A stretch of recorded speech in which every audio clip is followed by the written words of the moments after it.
3 weeks after I buried my wife of 46 years, I sat alone in our kitchen reading the one instruction in her will that made absolutely no sense to me. That I travel to a rundown cattle ranch in Montana she had never once mentioned in nearly half a century of marriage, and that I tell no one, especially not our son, until I had seen it with my own eyes. I remember reading that instruction 3 times, certain I had somehow misunderstood it, running through every conversation Helen and I had ever shared, searching for any mention, any hint, any small offhand comment about Montana that I might have simply forgotten over the decades. There was nothing. 46 years of marriage, and I could not recall a single time my wife had ever mentioned owning property anywhere beyond the modest suburban house we had shared for over 3 decades.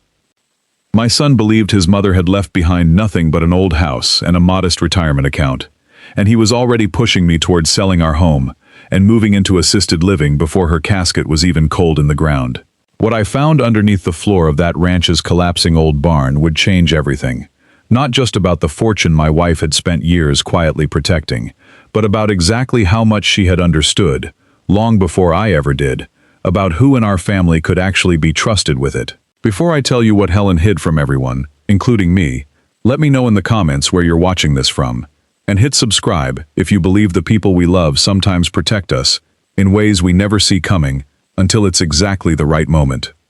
My name is Richard Coleman.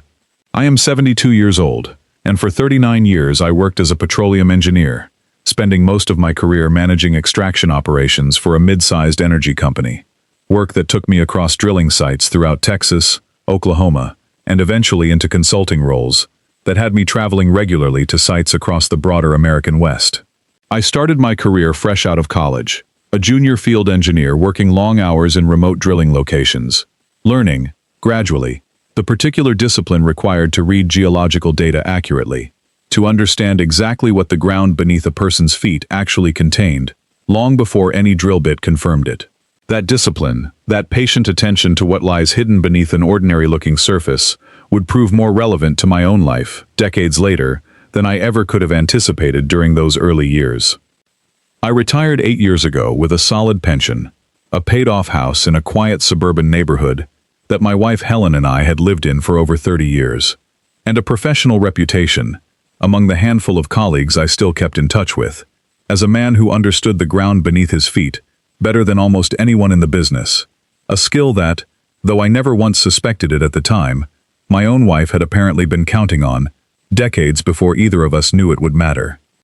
Helen and I met in 1976, both of us in our early 20s, at a community dance in the small Oklahoma town where I'd grown up, and I remember, even now, the particular clarity of that first conversation, the way she'd laughed at something clumsy I'd said, and somehow made me feel, within minutes, like the most interesting man in the room, rather than the awkward young engineer I actually was. She had grown up, I later learned, considerably further west, her family having relocated from Montana to Oklahoma when she was still a teenager, though she rarely spoke in any real detail about the specifics of that earlier chapter of her life. Something I had always simply attributed to an unremarkable, ordinary childhood, not particularly worth revisiting. We married 18 months later, a modest ceremony in her parents' backyard that I remember more clearly, even now, than almost any other single day of my life. Helen radiant in a simple dress her mother had sewn, both of us young and confident, and entirely unaware of exactly how much life still had in store for us. I remember, thinking back on it now with entirely new context, that Helen's parents had seemed particularly reserved during the wedding planning about any mention of their own extended family history, a detail I had simply attributed, at the time, to the ordinary reticence some families carry about their past, never once suspecting it concealed something as significant as an entire working cattle ranch quietly retained across 3 generations. I also found myself, in the weeks following my discovery, reflecting on the handful of occasions over our marriage when Helen had traveled alone for what she described as visiting an old college friend or simply needing some independent time away. Trips that occurred roughly once every year or two throughout our entire marriage. Always brief, always described in the same vague, unremarkable terms. I remembered, in particular, one such trip roughly 20 years into our marriage, when Helen had returned from what she'd described as a week visiting her college roommate, looking unusually tired, but also, now that I thought back on it with new understanding, carrying a particular quiet satisfaction I had simply attributed at the time to a pleasant reunion with an old friend. I understood now, reading her journals, that these had likely been exactly the periodic visits to Montana she'd described, managing the property from a careful distance, disguised, for decades, as nothing more than ordinary personal time. Helen spent the following 4 decades building a career of her own as a librarian, eventually becoming head librarian at the regional branch nearest our home, a job she loved with a quiet, steady passion that mirrored, in its own way, the same careful, methodical attention I brought to my own engineering work. She had a particular gift for connecting people with exactly the right book at exactly the right moment in their lives, a gift that earned her genuine devotion from generations of patrons who passed through that library over the decades.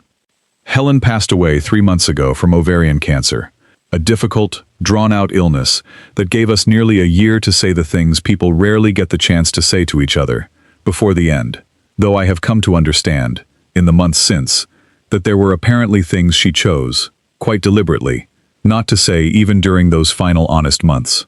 I remember during her illness, sitting beside her hospital bed during her final weeks, both of us understanding what was coming, having the kind of unguarded, honest conversations that illness sometimes forces upon people who might otherwise have continued avoiding them indefinitely. I never once suspected, during those conversations, that Helen was quietly protecting one final, enormous secret, choosing, even facing her own mortality, to trust a written instruction rather than a direct conversation to eventually deliver it. Our son Jason is 44 years old, a man who has spent much of his adult life chasing one ambitious business venture after another, none of which, despite genuine effort and genuine talent, ever quite achieved the success he seemed convinced was perpetually just around the corner. As a young man, Jason had been genuinely brilliant, graduating near the top of his engineering class before deciding, against my own gentle advice, that his real passion lay in entrepreneurship rather than the more stable, methodical career path I had followed myself. I had always admired his ambition, even when Helen and I privately worried about the financial risks he continually seemed willing to take, risks that grew more concerning, in recent years, rather than less. Jason married Nicole 9 years ago, a sharp, ambitious woman working in corporate marketing who had, over the years, developed a particular talent for discussing our family's finances with a directness that always left me feeling, however unfairly, slightly defensive about decisions Helen and I had made decades before either of them entered our lives. Nicole had grown up, I understood from occasional conversations over the years, in genuinely difficult financial circumstances, and I had always privately suspected that her considerable anxiety about money, understandable given her own background, sometimes pushed Jason toward decisions neither of them had fully thought through. I loved my son deeply, the way any father does, but I had watched, especially in recent years, a certain anxious restlessness settle into him, a pattern of financial decisions made in pursuit of the next big opportunity that Helen and I had both, privately, worried about more than we ever discussed openly with him directly. I remember Helen mentioning, more than once during her final year, a particular worry about Jason's financial stability, worries she always tempered with the same gentle, hopeful faith she extended everyone in our family, believing, I think, that he would eventually find his footing, given enough time and enough support. Helen's funeral was a quiet, dignified affair, exactly the way she would have wanted it, attended by former library colleagues, old neighbors, and the small circle of friends we had accumulated across 4 decades in the same community. I remember standing at the graveside afterward, Jason's hand on my shoulder, feeling a particular kind of hollowness I hadn't fully anticipated, even after watching her illness progress for nearly a year. The specific, disorienting grief of realizing that the person who had organized and understood my entire adult life was no longer there to help me understand what came next. 2 weeks after the funeral, our family attorney, a careful, longtime friend named Gerald Ashford, who had handled Helen's and my legal affairs for over 20 years, called to schedule the formal reading of her will. Gerald and Helen had actually known each other since college, decades before he'd ever become our family's attorney, and I remembered Helen mentioning, on more than one occasion over the years, that she trusted Gerald's discretion and judgment more completely than almost anyone else outside our immediate family. A trust that made considerably more sense to me now, understanding exactly what confidential responsibility she had apparently entrusted him with regarding the Montana property. I remember Jason arriving at Gerald's office already visibly impatient, mentioning, in the parking lot beforehand, that he assumed the reading would be brief, given how modest he believed our family's assets actually were. A house, a retirement account, some savings. Nothing that would require much legal complexity to distribute. Nicole accompanied him, dressed with a particular careful formality I hadn't quite expected for what was, ostensibly, a simple family matter. Gerald read through the will's primary provisions exactly as Jason had expected. The house passing to me outright, a modest life insurance payout, Helen's small personal jewelry collection designated for eventual distribution to our 2 grandchildren once they came of age. But then Gerald paused, adjusting his glasses, and told us there was one additional provision, a specific, separate bequest that Helen had asked him to keep entirely confidential from everyone except me, a piece of property in Montana that she had apparently owned outright for decades, left solely to me, along with strict, explicit instructions that I visited alone before discussing it with anyone else, including our son. I remember the particular confusion on Jason's face hearing that. The immediate, almost reflexive question of why his mother would have kept property secret from her own family for what must have been decades. Gerald, careful and professional as always, explained that Helen's instructions had been explicit and legally binding, that the property's location and details could only be disclosed to me directly, and that I was under no legal obligation to share anything further with anyone else regarding its contents or value. Jason did not take that particularly well. "Dad, this doesn't make any sense," he said, once we were alone in the parking lot afterward. "Mom never mentioned owning property anywhere, let alone Montana. Are you sure this isn't some kind of mistake? Or maybe an old timeshare thing that's not even worth the paperwork?" I told him honestly that I had no idea what to expect, that Helen had never once mentioned Montana in 46 years of marriage, and that I intended to honor her final instruction and see it for myself before drawing any conclusions. I noticed Nicole standing slightly behind Jason, watching this exchange with an expression of careful, calculating interest that struck me, even in my grief, as slightly out of place for a matter she was ostensibly only peripherally connected to. In the weeks following the funeral, Jason's concern about my finances, ostensibly, began shifting into something more pointed and persistent. He began stopping by more frequently than usual, always steering conversation toward practical questions about the house's maintenance costs, my retirement account's performance, whether I had considered how much easier life might be in a smaller, more manageable living situation. "Dad, I know this is hard, but I think it might be time to think seriously about assisted living," he told me during one visit, Nicole nodding supportively beside him. "The house is too big for just you now. It would probably sell for a good amount, and honestly, it would take a huge weight off your shoulders."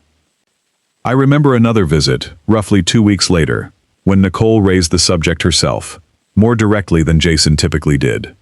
"Richard, I've actually been looking into some really nice assisted living communities near us," she said, sliding a glossy brochure across my kitchen table. "This one has a whole independent living wing, so you'd still have your own space, but there'd be people checking in on you regularly. And honestly, once the house sells, it would probably cover the entry fee and leave a nice cushion besides." I remember studying that brochure, noting the specific, detailed way Nicole had clearly already researched pricing structures and entry fees, a level of preparation that struck me, even then, as somewhat more thorough than simple casual concern would typically produce.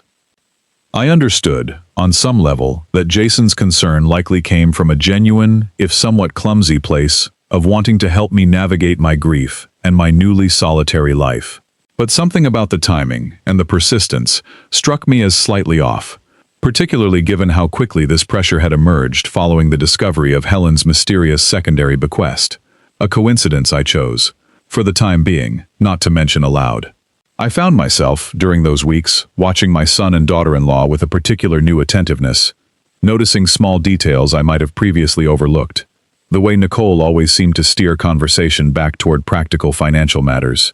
The way Jason's visits, however warm on the surface, always seemed to circle back eventually to the same underlying suggestion about selling the house and simplifying my life. I flew to Montana alone 3 weeks later, telling Jason only that I needed some time away to process my grief privately. A half-truth that sat uncomfortably with me, but that felt, given Helen's explicit instructions, necessary regardless. Gerald had provided me with the property's legal documentation, an address roughly 90 minutes outside Bozeman, a modest but substantial parcel of land that county records listed simply as an inactive cattle ranch, unused for agricultural purposes for well over 2 decades. The drive out from the small regional airport took me through increasingly remote, beautiful country, wide-open rangeland stretching toward distant mountains still capped with late-season snow, and I remember feeling, despite my grief, a particular quiet awe at the landscape's scale, the kind of vast, humbling openness that always reminded me, from my years working oil sites across the West, exactly how small a single human life actually is against the ancient patience of the land itself. I drove for nearly an hour past the last small town, the paved road eventually giving way to a long, unmarked gravel drive that county records indicated led directly to the property, my rental car kicking up a steady trail of dust behind me.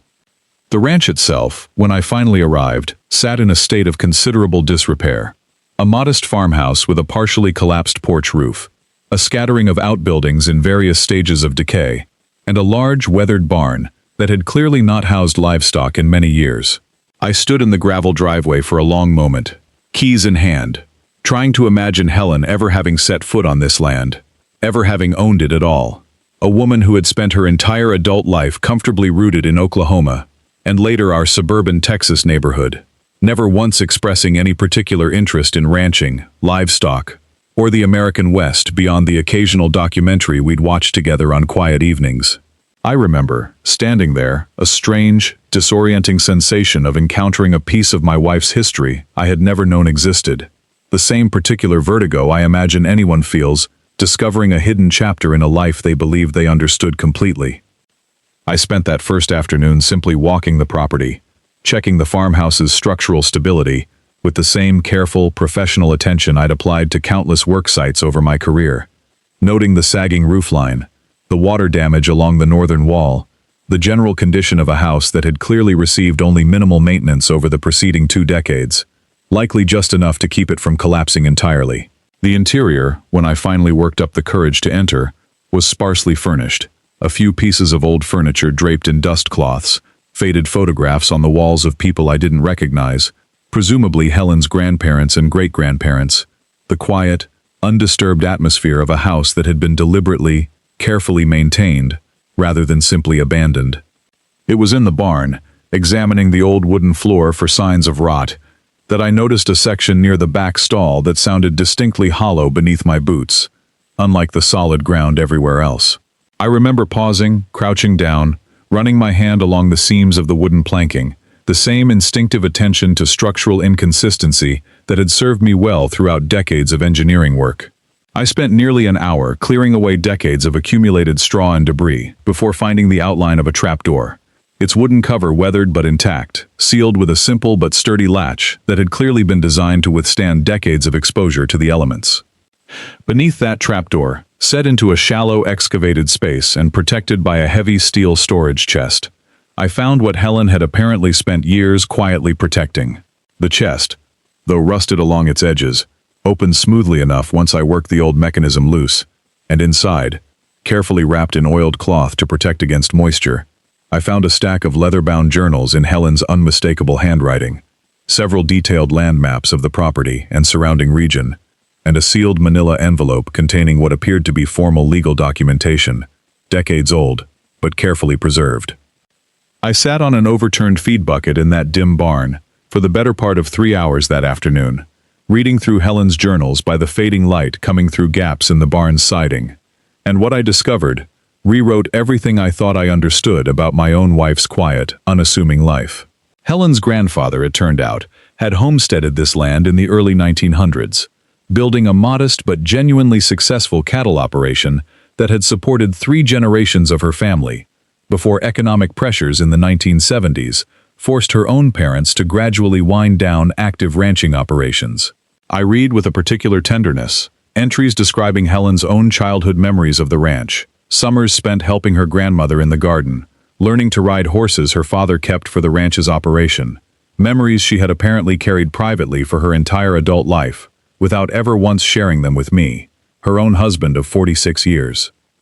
Rather than sell the land outright, as most of their neighbors eventually did, Helen's father had quietly retained ownership, recognizing, decades before it became common industry knowledge, that the mineral and natural gas rights beneath the property carried potential value that might eventually exceed anything the land's surface use could generate. One entry, transcribing what Helen described as her father's own words, shared with her shortly before his death, read, "He told me, near the end, that the ground itself would eventually be worth more than anything we ever raised on top of it, and that I should never let anyone convince me to sell the mineral rights separately from the surface, no matter how good the offer seemed. He made me promise.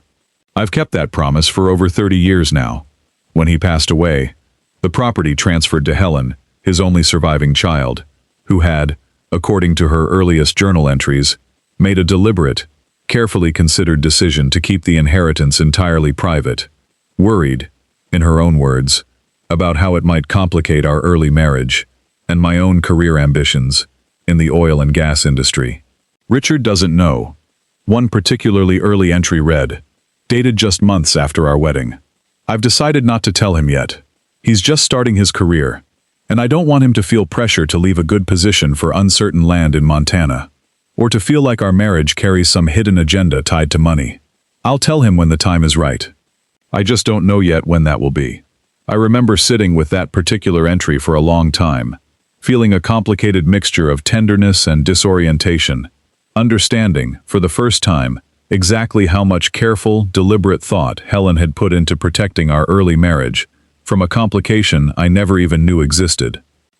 Subsequent entries, spanning decades, documented Helen's careful, ongoing management of the property from a distance, periodic visits she made alone, during supposed girls' trips or solo vacations I had always assumed were simply her occasional need for independent time away, quiet consultations with land management attorneys, and eventually, energy industry consultants, who helped her understand and document the property's mineral and natural gas potential as drilling technology advanced over the decades. I remember, reading through these entries, feeling a particular ache, recalling those supposed girls' trips, occasions I had always cheerfully encouraged, believing them simply an important outlet for Helen's independence, never once suspecting she was actually traveling alone to manage a fortune she'd never told me she possessed.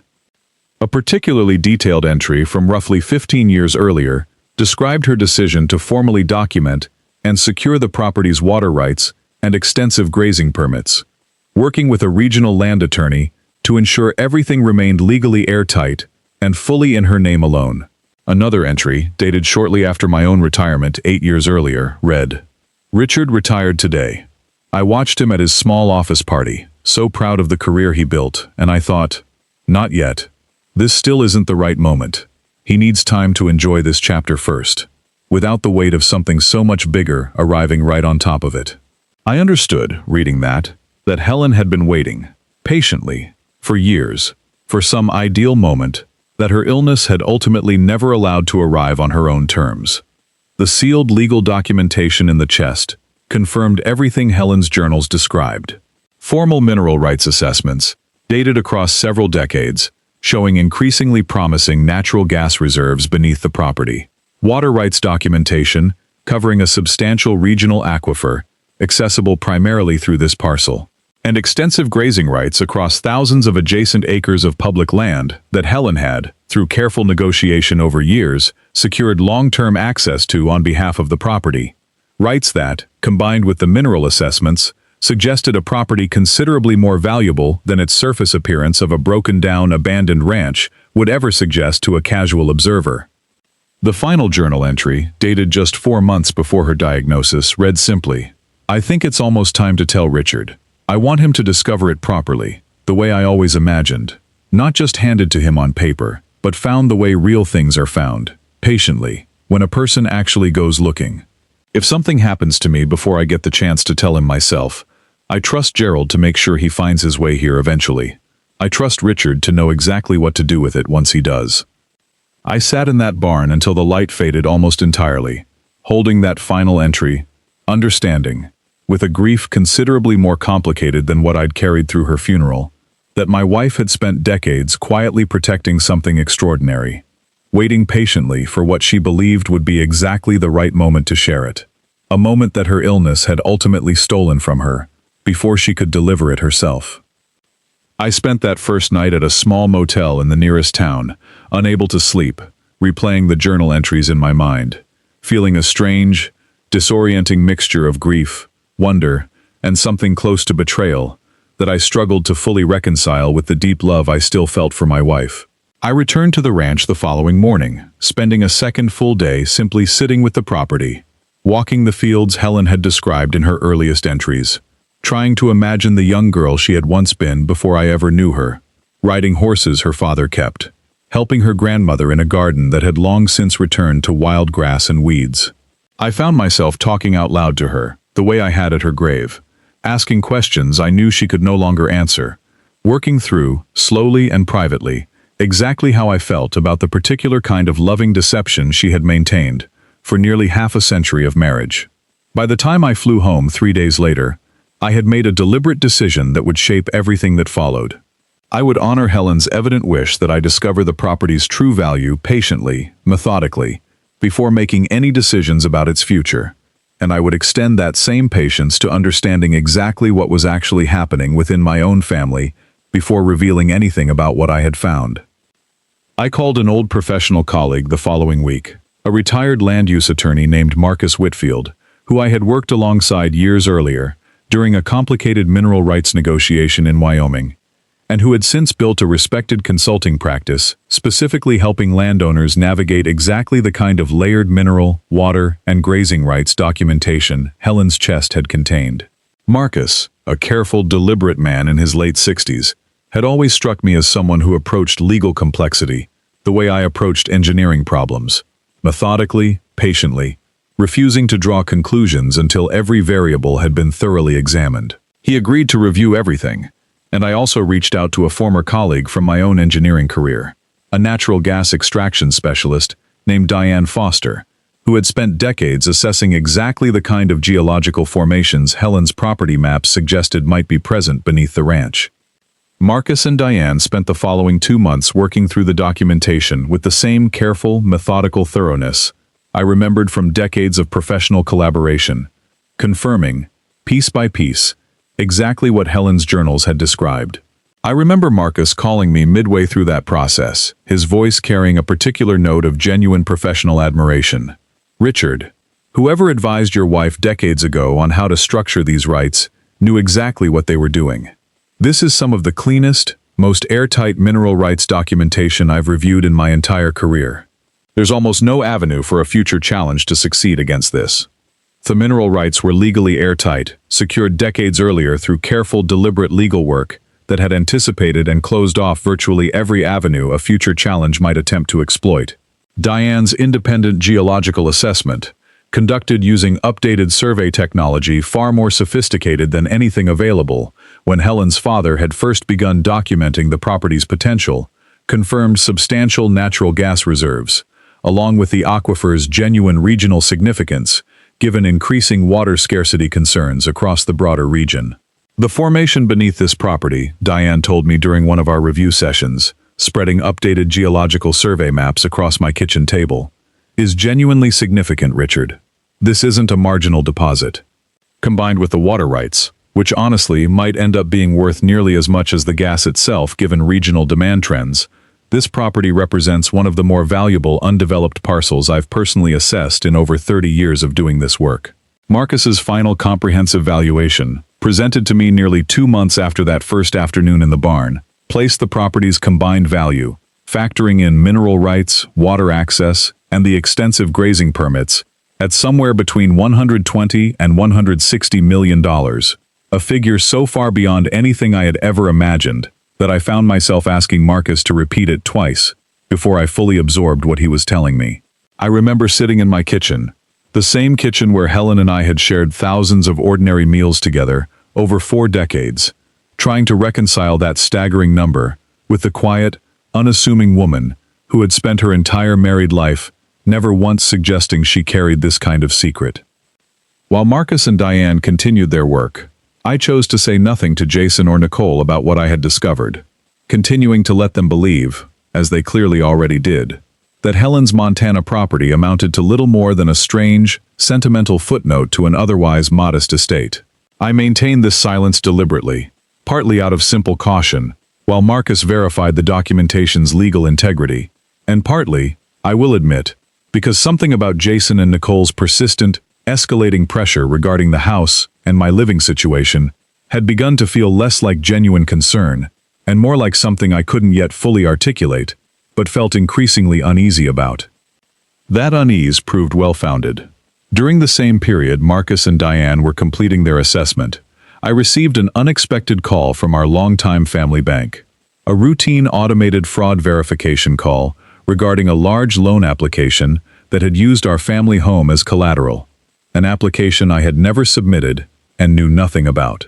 I remember standing in my kitchen, phone pressed to my ear, listening to an automated system read out loan details that meant absolutely nothing to me, before finally reaching a live representative who confirmed, with growing concern in her own voice, that the application appeared to carry my signature and Helen's, despite Helen having passed away 3 months earlier.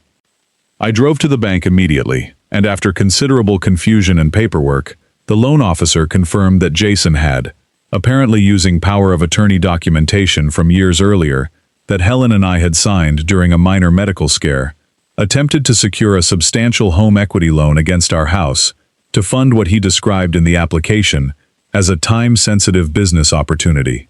I sat across from that loan officer, a young woman who kept apologizing unnecessarily for something entirely outside her control, and felt a particular kind of cold clarity settle over me. The same steady, analytical calm I had always relied on during genuine engineering emergencies, understanding that panic would serve nothing in this moment, except to cloud my judgment when I most needed it clear. I sat with that discovery for several difficult days, understanding, with a particular grief layered on top of everything else I was already carrying, that my son had been quietly attempting to leverage our family home, without my knowledge or consent, to fund yet another ambitious venture. Precisely during the same period he had been pressing me to sell that same home and move into assisted living. I began, cautiously, looking more closely into Jason's recent financial history, working with Marcus's broader network of professional contacts to understand exactly how deep his financial troubles actually ran. What I discovered was considerably more extensive than a single attempted loan. Jason, it turned out, had accumulated substantial debt across 3 separate failed business ventures over the preceding 5 years, debt he had never once disclosed to Helen or me, and had been increasingly relying on a pattern of aggressive borrowing and asset leveraging to keep his most recent venture, an online logistics startup, afloat despite mounting losses. The first venture, a specialty food delivery service launched roughly 5 years earlier, had folded within 18 months after underestimating operational costs, leaving Jason with nearly $80,000 in business debt he'd quietly absorbed into personal credit lines. The second, a real estate flipping partnership with 2 college friends, had collapsed amid disputes over renovation cost overruns, another substantial loss Jason had never mentioned to either Helen or me, choosing instead to simply tell us, vaguely, that the partnership hadn't worked out. The third and most recent venture, the logistics startup he was currently attempting to fund through the fraudulent home equity loan, had shown early promise, securing several modest contracts with regional retailers, but had begun hemorrhaging money once a key technology partner backed out unexpectedly,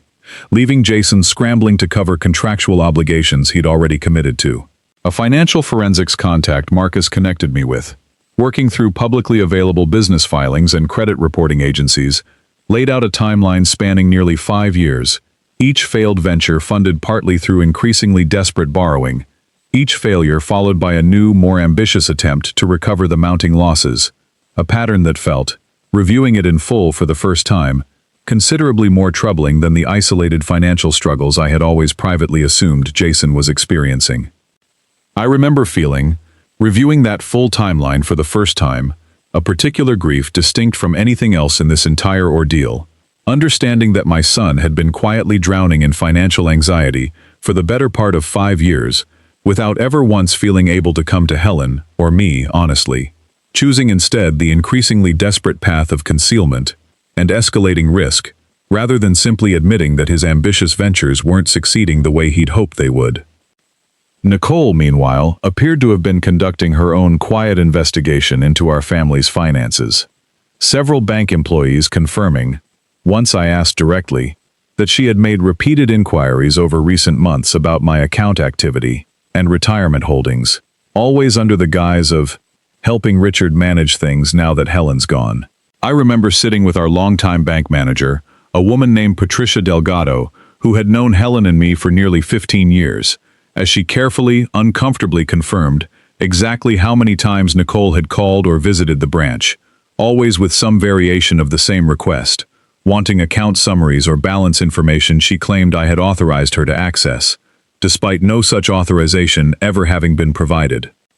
"I want you to understand, Richard, I never released any information," Patricia told me, clearly troubled by having to deliver this news.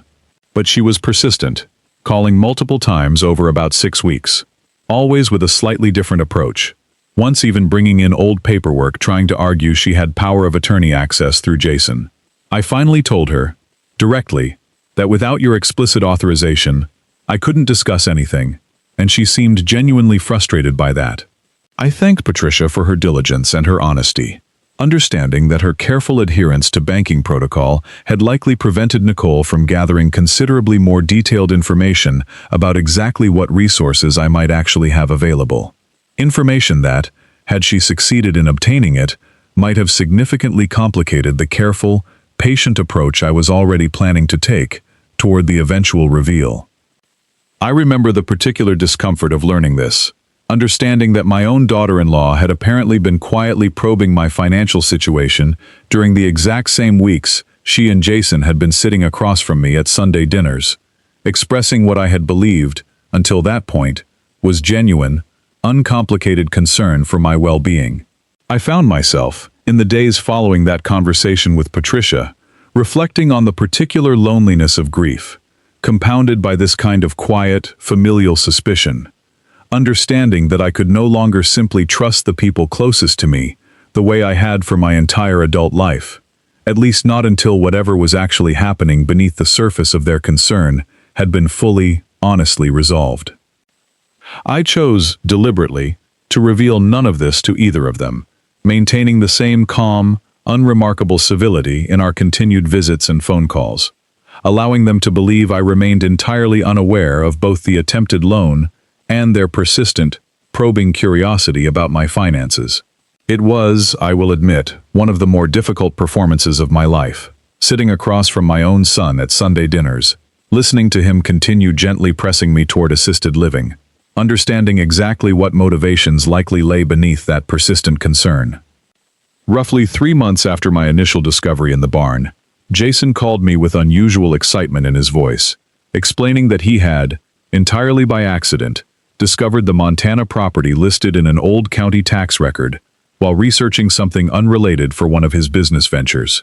"Dad, I found out about Mom's ranch," he said. "I know it's probably not worth much, run-down old cattle property like that, but I talked to a few contacts, and honestly, nobody in that market is really interested in properties like this right now. I think we should just sell it quickly, take whatever we can get, and put the money towards something more useful, maybe even help stabilize things around the house."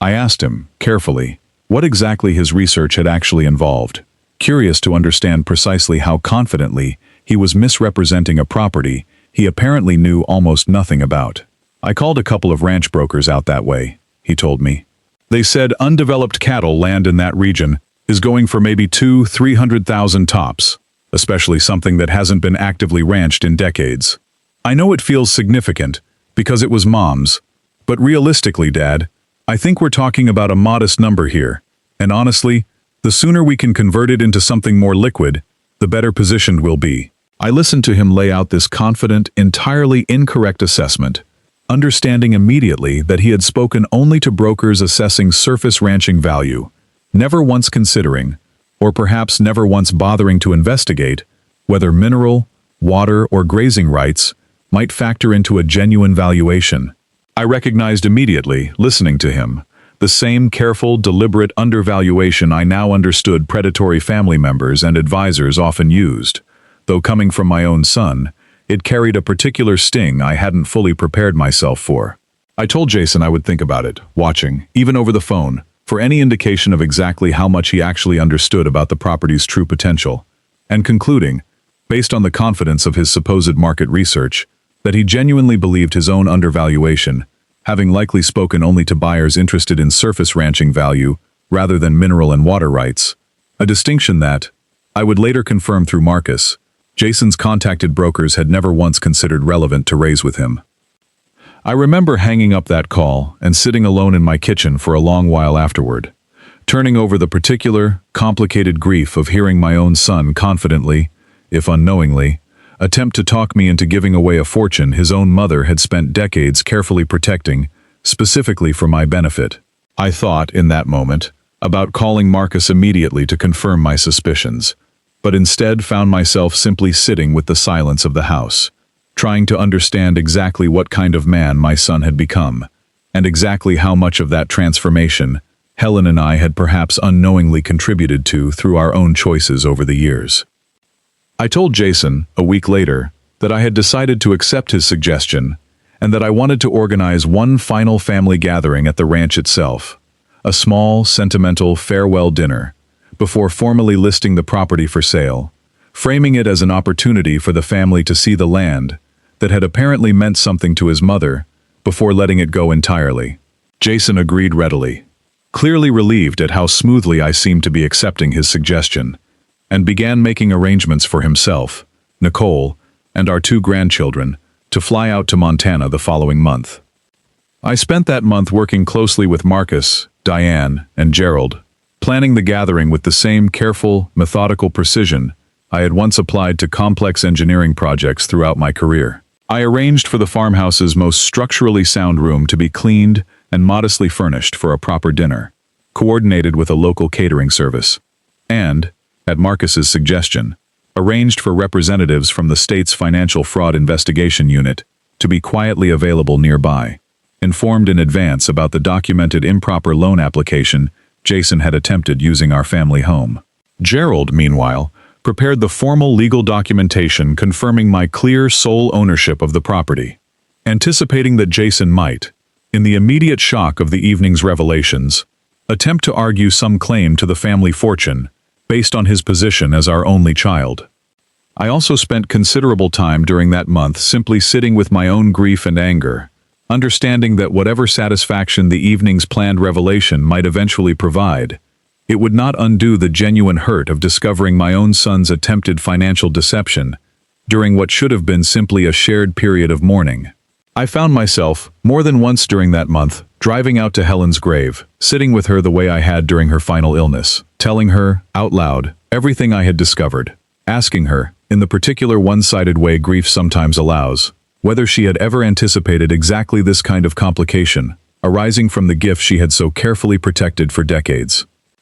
On the evening of the gathering, Jason, Nicole, and our 2 grandchildren arrived at the ranch in genuinely good spirits, the children delighted by the wide-open land and the old barn, Jason and Nicole clearly viewing the trip as a pleasant, low-stakes formality, before the sale they assumed was already essentially settled. I watched my grandchildren, 7 and 10 years old, running across the same open fields Helen herself had once played in as a child, and felt, despite everything else weighing on me that evening, a genuine, unguarded warmth watching them discover a piece of family history none of us had known existed only months earlier. My granddaughter, the older of the 2, found an old rusted horseshoe near the barn entrance and brought it to me with genuine excitement, asking whether it might have belonged to a horse her great-great-grandmother once rode, a question that struck me with a particular tenderness, given exactly how accurate her innocent guess actually was.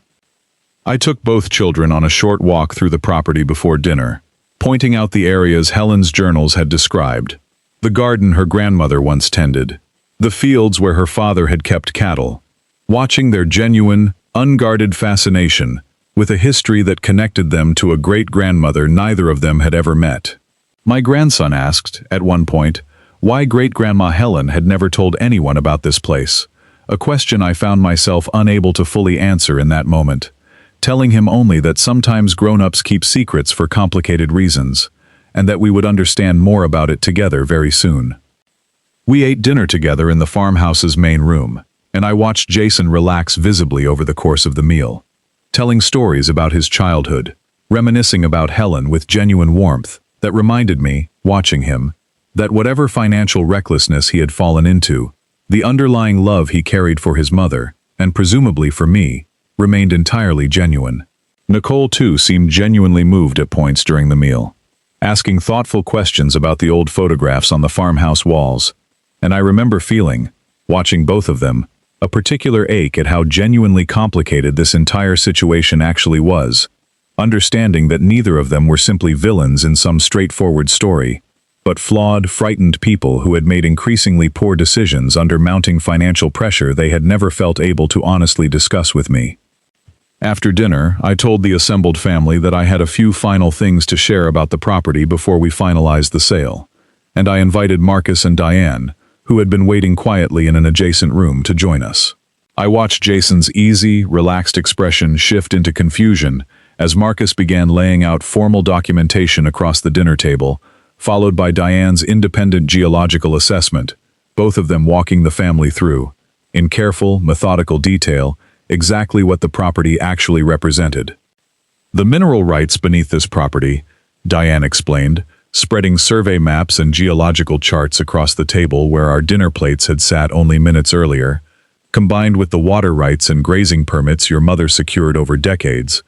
place this land's total value conservatively between $120 and $160 million. The silence that followed was complete. Jason and Nicole staring at the documentation spread across the table, clearly struggling to reconcile the number Diane had just stated with the rundown, seemingly worthless property they had walked through only hours earlier, believing it held nothing but sentimental value. I watched Nicole's hand actually cover her mouth, her carefully composed expression finally, completely breaking. Marcus continued, explaining that Helen had spent decades deliberately protecting and documenting this inheritance, specifically for me, quoting directly from her final journal entry, about wanting me to discover it properly, patiently, rather than simply being handed a number on paper. He read the entry aloud, Helen's own words filling that small farmhouse room, and I watched Jason's face cycle through shock, disbelief, and finally, as the full weight of what he had nearly convinced me to sell for a fraction of its actual worth settled in, something closer to horrified realization, his eyes moving between the documentation and my own face, searching, I think, for some sign of how angry I actually was.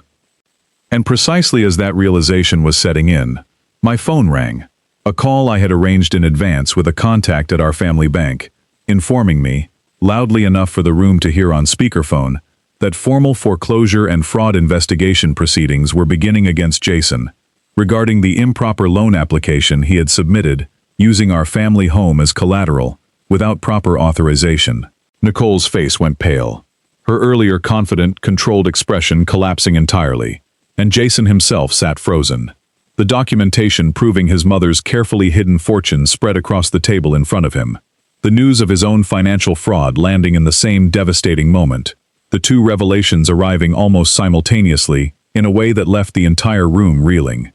"Dad," Jason said quietly, once the call had ended, his voice barely above a whisper, "I need you to know, I didn't understand what I was actually trying to sell. I thought it was worthless. I would never have pushed you to let it go if I'd known." I told him honestly that I believed him about the specific undervaluation, but that it did not change the far more troubling reality of what he had attempted regarding our family home, an attempt made entirely without my knowledge or consent, during the exact period he had been pressuring me toward assisted living. I watched him absorb that distinction, understanding, I think for the first time, that these were actually two separate betrayals, rather than a single misunderstanding he could explain away with one apology. I told Jason, in that quiet, remaining room with only our closest family present, that I loved him, that I would always love him, but that rebuilding trust after everything that had happened would take real time, real accountability, and real, sustained honesty, rather than simply an apology offered in the immediate shock of discovery.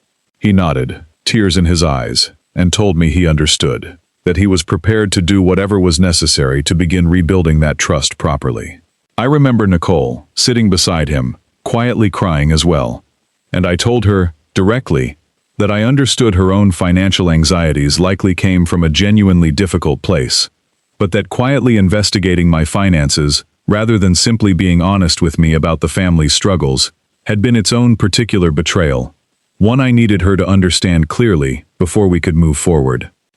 In the months that followed, Jason cooperated fully with the bank's fraud investigation, ultimately avoiding formal criminal charges by voluntarily withdrawing the fraudulent loan application and agreeing to a structured, supervised process addressing his broader pattern of financial recklessness, working with a financial counselor Marcus recommended to help him understand and correct the underlying patterns that had led him toward increasingly desperate borrowing over the preceding years. I remember attending one of his early counseling sessions, at his own invitation, listening to him work through, out loud, exactly how his fear of disappointing me and Helen had gradually driven him toward increasingly desperate financial decisions, rather than simply admitting, honestly, that his ventures weren't succeeding the way he'd hoped. The counselor, a patient, insightful man named Dr. Alan Reyes, who specialized in financial behavior patterns, asked Jason, during that session, to describe the first moment he remembered feeling like he needed to hide a financial setback from his parents,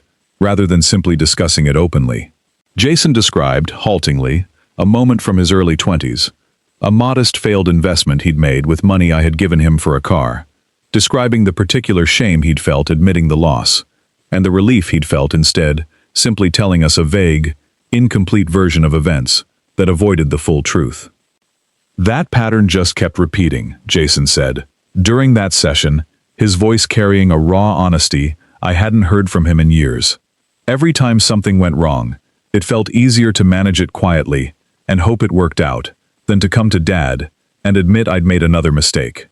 And the longer that pattern continued, the harder it became to ever break it, because eventually, the gap between what he thought was happening and what was actually happening had gotten so large that honesty felt almost impossible. I sat with that admission for a long while afterward, understanding, with a particular grief, that Helen and I had perhaps unknowingly created an environment, through our own quiet, high expectations, and my own occasional impatience with financial recklessness over the years, that made genuine honesty about failure feel considerably more frightening to Jason than it should have. Nicole, confronted directly about her repeated inquiries into my financial accounts, admitted, with considerable shame, that she had been attempting to assess exactly how much inheritance might eventually be available, worried, in her own words, about their family's mounting financial instability, an admission that led to its own difficult, but ultimately productive series of conversations about honesty and shared responsibility within their marriage. I remember a particularly difficult but ultimately healing conversation between the three of us, roughly 4 months after the reveal at the ranch, when Nicole told me, through tears, that growing up with genuine financial insecurity had left her with a particular, persistent anxiety about money that she now understood had driven her towards secretive, controlling behavior, rather than simply being honest with Jason, or with me, about her fears. I watched, over the following months, both of them working, genuinely and visibly, toward the kind of transparency that had been so painfully absent throughout the entire ordeal. Jason calling me weekly now, not to ask about money, but simply to talk, to check in, to rebuild the ordinary, unremarkable closeness that had somehow gotten lost beneath years of financial anxiety and unspoken pressure. I watched over the following months, both of them working, genuinely and visibly, toward the kind of transparency that had been so painfully absent throughout the entire ordeal. Jason calling me weekly now, not to ask about money, but simply to talk, to check in, to rebuild the ordinary, unremarkable closeness that had somehow gotten lost beneath years of financial anxiety and unspoken pressure. I remember, in particular, a Sunday dinner, roughly 6 months after the ranch reveal, the first one since Helen's death, that felt genuinely relaxed, rather than carrying the particular strained undercurrent that had characterized so many of our gatherings during those difficult intervening months. We talked that evening about ordinary things, the grandchildren's school activities, a book Jason had recently read, small, unremarkable conversation that nonetheless felt, to me, like a genuine milestone in a relationship that had needed considerably more careful rebuilding than either of us had initially anticipated. Nicole, for her part, began working with her own therapist to address the underlying financial anxiety rooted in her own childhood, and I noticed, over that same period, a gradual softening in the particular guarded, calculating quality I had once observed in her interactions with me, replaced, slowly, by something considerably more genuine. She approached me directly, roughly 8 months after the reveal, apologizing again, more fully this time, for the specific bank inquiries, telling me she understood now how deeply that particular betrayal had damaged my ability to trust her, and asking, humbly, what she could do to help rebuild that trust over time. I told her honestly that consistent, ordinary honesty over an extended period was the only thing that would actually work, that no single conversation or apology could substitute for simply demonstrating, patiently, that she had genuinely changed. I found myself watching this slow, careful rebuilding unfold over that first year, thinking often about Helen's own patient, decades-long approach to protecting the ranch, understanding, in a way I never fully had before, exactly how much deliberate, sustained effort, genuine trust actually requires, whether between spouses across 46 years of marriage, or between a father and son working to repair something that had quietly fractured over years of unspoken financial anxiety. Trust, I came to understand more fully than ever before, is rarely rebuilt through a single grand gesture or a single honest conversation, but through the accumulated weight of many small, consistent choices toward honesty, made steadily over time, the same patient, methodical approach Helen had applied to protecting her family's legacy for nearly 5 decades.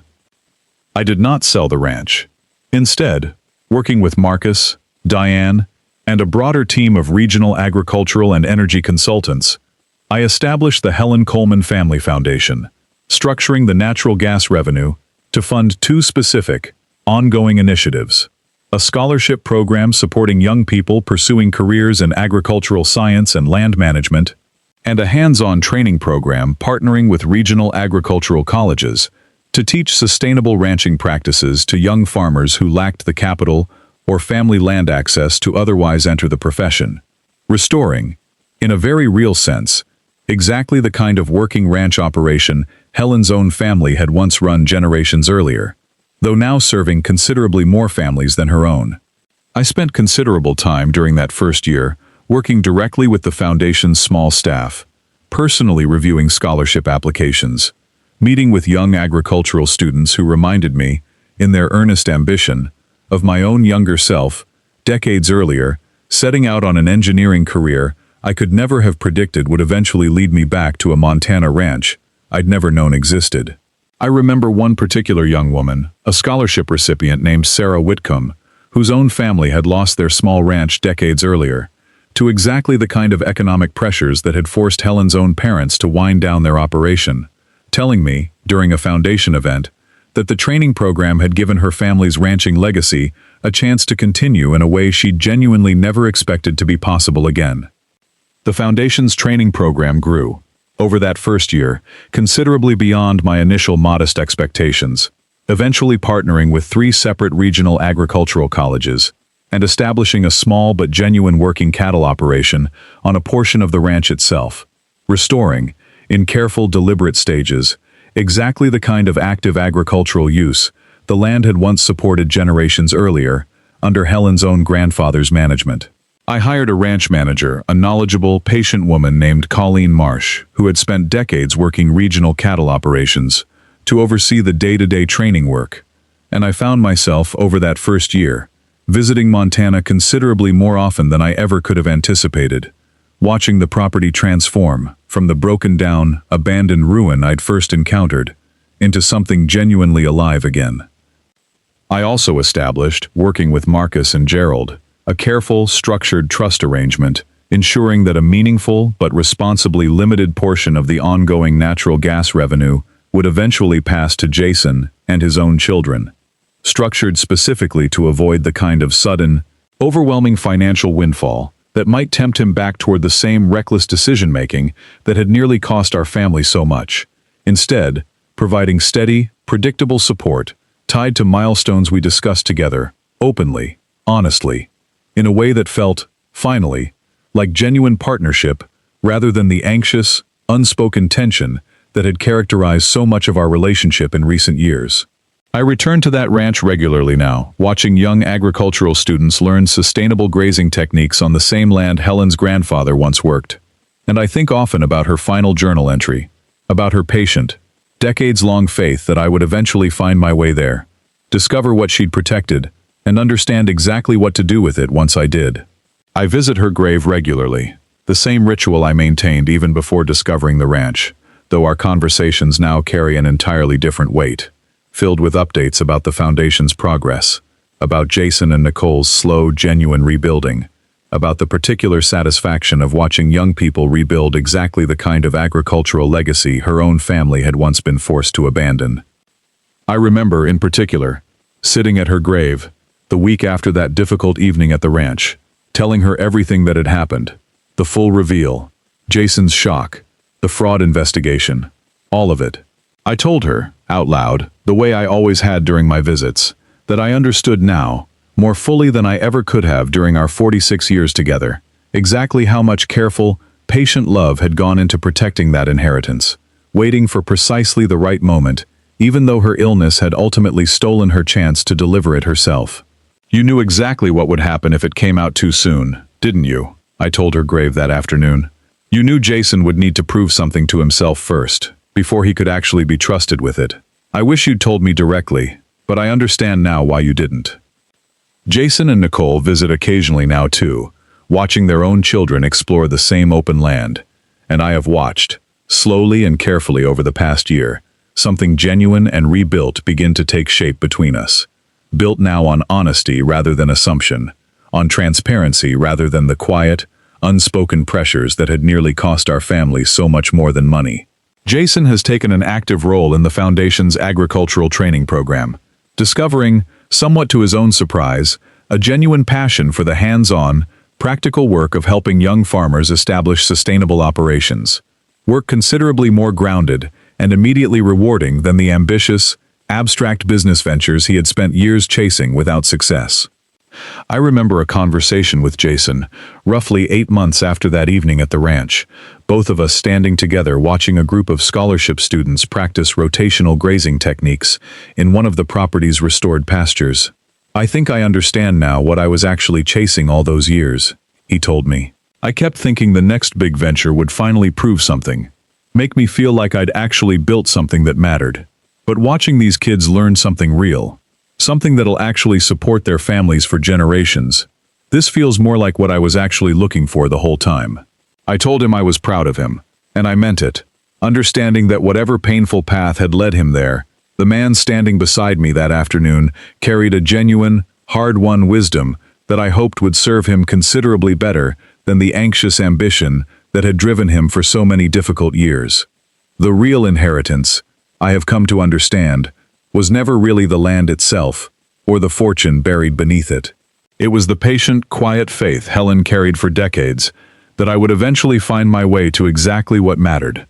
and the understanding, hard-won through everything that followed, that the truest measure of any inheritance isn't the wealth it represents, but the lives it eventually helps change once it's finally, patiently, allowed to find its way home. I think, standing on that land now, watching a new generation of young farmers learn exactly the kind of careful, patient stewardship Helen's own family once practiced, that this is precisely the legacy she always hoped for, quietly, patiently, waiting decades for exactly the right moment to finally arrive.